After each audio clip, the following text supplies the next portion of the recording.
السلام عليكم ورحمة الله وبركاته. ازيكم في فيديو جديد؟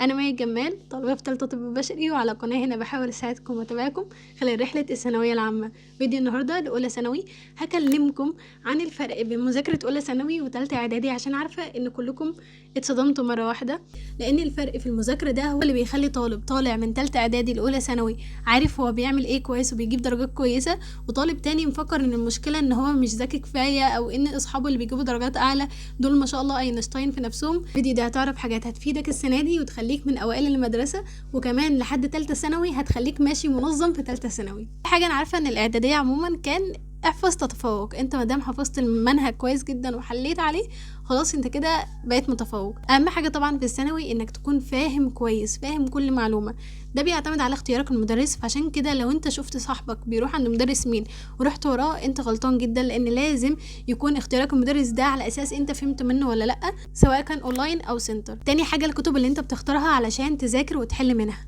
انا عارفه ان في ناس ساعات بيلتزموا بكتب مدرسهم او بالكتاب اللي هو متعود عليه، بس دي حاجه غلط جدا. لازم تجرب كتب جديده وتتدرب على مستويات صعوبه تانية. يعني ممكن حتى المذاكره اللي معاك من مدرسك تكون اسئلتها سهله قوي، فبالتالي انت حاسس ان مستواك كويس، لكن في اسئله صعبه هتجيلك وتفاجئك في الامتحان، فتدرب عليها من دلوقتي. ومن الكتب المميزه اللي برشحها جدا هو كتاب التفوق. كتاب التفوق هو طبعا مشهور في الاحياء لثالثه ثانوي وكمان الفيزياء والكيمياء، ولكن في اولى ثانوي في العلوم المتكامله هو من افضل الكتب اللي تشتريها. طبعا في منهج المدرسه وكمان في حل وكمان في اختبارات نهائيه، ولكن اكتر حاجه بالنسبه لي مميزه هي فكره انه بيحاكي طريقه طالب ثالثه ثانوي. اول حاجه بيكون في تمهيد، طبعا بيساعدك جدا انك تفهم مصطلحات كتير غريبه عليك في الدرس. واهم حاجه بالنسبه لي ان يكون في مقارنات، دايما يكون في صوره لكل حاجه انا بحفظها، فدي حاجه هتسهل عليك جدا وهتخلي المعلومه تثبت في دماغك. ننتقل بقى للدرس الاساسي، وفي غلطه انا بشوف ناس كتير بتعملها ان هم بيروحوا على طول على الكلام النظري المكتوب ويقعدوا يقراوا فيه كتير ومن غير ما يبصوا على الصوره اللي هتسهل لهم اصلا حفظ النظري ده. خلاص يعني انت دماغك هتفتكر الصوره اكتر بكتير من انها تفتكر الكلام النظري. فحاول دايما انت زي ما بتحفظ النظري برضو تبص للصوره كويس، ترسمها تاني وتركز عليها مره مع التانية، هتلاقي ان انت حفظتها، وكل ما بتيجي تسترجع المعلومه بتسترجع الصوره معاها، وده بيعمق فهمك وبيخليك كده واثق من نفسك اكتر، مش مجرد انا فاكر كلام، لا انا فاكر الكلام والصوره كمان. تالت حاجه لازم تلتزم بيها في مذاكرتك وانت في الثانويه انك تحط مقارنات على طول. طبعا ده هيسهلها عليك الكتاب اللي انت بتستخدمه، مثلا هنا كتاب التفوق حاطط مقارنات لانواع المياه، فدي حاجه هتسهل عليك جدا الحفظ. فكل المخططات المحطوطه دي محطوط فيها مجهود علشان انت لما تيجي تذاكر منها الاول. على فكره يعني ساعات انا بقوم بصل للمخطط ده افهم منه الاول وبعد كده اروح اذاكر النظري. فدايما عودوا نفسكم على المذاكره بصور، بمخططات، بجداول مقارنه، هتشكروا نفسكم على الوقت اللي هتوفروه وعلى سرعه تذكركم اصلا للمعلومه. رابع حاجه، فاكرين انتوا المعلومات الاسرائيه؟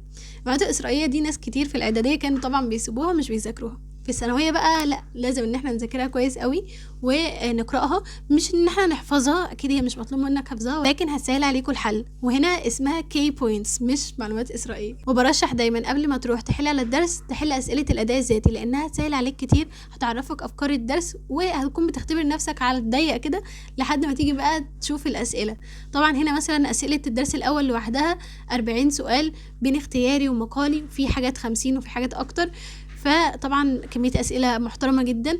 بتتدرج من الأسئلة السهلة للأسئلة الصعبة، أسئلة بصور، ودي أكتر حاجات طبعا بيركزوا عليها في امتحانات الثانوية العامة. عشان كده قلت لكم انتوا بتذاكروا ركزوا قوي على الصور. طبعا مش كل الكتب بتهتم بجزئية الصور دي رغم ان هي بتخسر الطلاب درجات كتيرة جدا، فاهتموا بيها. كتاب التفوق من أكتر الكتب اللي اهتمت بجزئية الصور دي سواء في جزء الشرح أو في جزء الأسئلة، فده طبعا هيخليكم في حتة تانية خالص ومستواكم أعلى بكتير. المقالية احنا مش بنطنشها، احنا بنجاوبها، حتى لو احنا جاوبنا غلط طبيعي جدا انت في الأول تجاوب غلط سواء في الاختياري او في المقالي، فعادي جدا بروح للاجابات واشوف الاجابه بتاعتي فهمتها خلاص، ما فهمتهاش بفتح فيديو الحل.